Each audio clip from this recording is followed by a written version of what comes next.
Assalamualaikum student, Cardiology 4th semester, lecture 6 and today our topic is the rheumatic fever। आज हमने discuss करना है rheumatic fever पे। हमने डिस्कस करना है rheumatic fever क्या होता है, इसके साइन सिम्टम्स क्या होते हैं, इसको डायग्नोस किस तरीके से कर सकते हैं, इसका जो साइन सिम्टम्स क्या होते हैं और साथ साथ फिर इसकी ट्रीटमेंट क्या होगी, उस पर हमने क्या करना है, उस पर हमने डिटेल से डिस्कस करना है। और टॉपिक पे जाने से पहले कि be sure to test your words before you spit them out. एक कॉल है जो आप सबको पता है कि आप जो बोलते हैं सबसे पहले उसके बारे में सोचना चाहिए कि आप क्या बोल रहे हैं, और सोचिए उसके बाद फिर वो बात करें। र्यूमेटिक फीवर क्या होता है? ये एक इन्फ्लेमेटरी डिजीज़ होती हैं जो कि डेवलप होती हैं स्ट्रेप थ्रोट या स्केलेट फीवर के साथ। उसकी प्रॉपर्टी उसके साथ हो सकती है। स्ट्रेप थ्रोट या स्केलेट फीवर जो होती हैं ये इन्फेक्शन काज करते हैं, जो कि इसका मेन काज जो होता है वो स्ट्रेप्टोकोकस होता है, जिसको स्ट्रेप्टोकोकस भी बोलते हैं। एक बैक्टीरिया होते हैं जो कि ये मेन इसका क्या होता है वो काज करता है। र्यूमेटिक फीवर जो होता है ये ज़्यादातर बच्चों को इफ़ेक्ट करता है, जो 5 से 15 साल तक होते हैं उन बच्चों को ज़्यादातर इफ़ेक्ट करता है, या फिर यंगर चिल्ड्रंस को या एडल्ट्स को वो जाके क्या करता है वो इफ़ेक्ट करता है।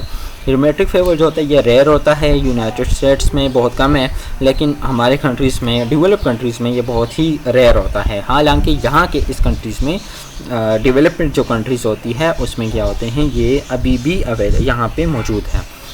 सिम्टम्स क्या आते हैं? फीवर होता है इसके साथ, क्योंकि एक किस्म का इन्फ्लेमेटरी कंडीशन है। पेनफुल या टेंडरनेस जॉइंट होते हैं जो कि स्पेशली नीज़, एंकल्स, एल्बोज़ और रिस्ट पे ये ज़्यादातर यूज़ हो सकते हैं, वहाँ पे ये आते हैं। पेन होता है जॉइंट्स में जो कि माइग्रेट करते हैं एक जॉइंट से दूसरे joint. Red hot and swollen joints जिसके साथ वो चेस्ट पेन हो सकते हैं, हार्ट मर्मर्स आ सकते हैं, फटीग हो सकते हैं, flat or slightly raised, painless rashes आ सकते हैं, जर्की अनकंट्रोलेबल बॉडी मूवमेंट्स इसकी वजह से हो सकते हैं। आउटबर्ड्स होते हैं अनयूजुअल बिहेवियर जैसे कि क्राइंग और इनअप्रोप्रिएट लाफिंग, मतलब इसमें ऐसे कंडीशंस आते हैं जो कि आप खुद ही कर रहे होते हैं, इसमें आपको कुछ कंडीशंस का कुछ नहीं पता चलता, लेकिन बेसिक साइन सिम्टम इसके यही होते हैं। नंबर सेकंड, अब इसको हम डायग्नोस किस तरीके से करेंगे, किस तरीके से हमें पता चलेगा ये कंडीशन है। तो आप उस रैशेस को देखेंगे या स्किन के नोड्यूल्स को देखेंगे, आप हार्ट साउंड को चेक करेंगे, उसकी अपनॉर्मलिटीज़ को देखेंगे, आया हार्ट साउंड कब ये ठीक आ रहा है कि नहीं आ रहा है, जिसका स्कल्टेशन बोलते हैं।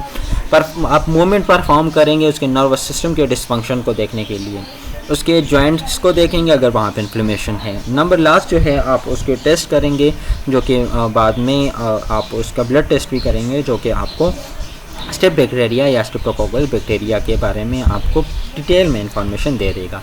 इसकी ट्रीटमेंट क्या होगी, क्योंकि यहाँ पे एक बैक्टीरिया इन्वॉल्व है, तो एंटीबायोटिक्स होते हैं जो कि स्पेशली प्रिस्क्राइब होते हैं, जो कि स्टेप बैक्टीरिया के एलिमिनेशन करने के लिए। बाकी इसके साथ जो र्यूमेटिक फीवर के लिए, जो फीवर के लिए जो एंटीबायोटिक ड्रग्स होते हैं वो भी हम इसके साथ साथ यूज़ कर सकते हैं, और पेन किलर भी इसके साथ यूज़ कर सकते हैं।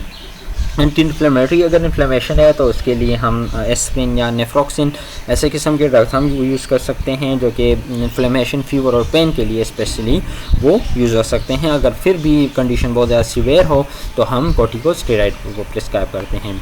एंटीकन्वल्सेंट मेडिकेशंस क्या होते हैं? ये बॉडी मूवमेंट्स के लिए, वो मूवमेंट्स जहाँ पे पेन आ रहे हैं उनके लिए ज़्यादातर यूज़ हो सकते हैं। जो एंटी सीजर मेडिकेशंस होते हैं, जो वापलारिक एसिड होते हैं जिसको डेपिकीन में आते हैं, कार्बामेज़ेपाइन आते हैं जिसमें कार्बेटॉल या अदर, वो सारे के सारे ड्रग्स इसमें आते हैं।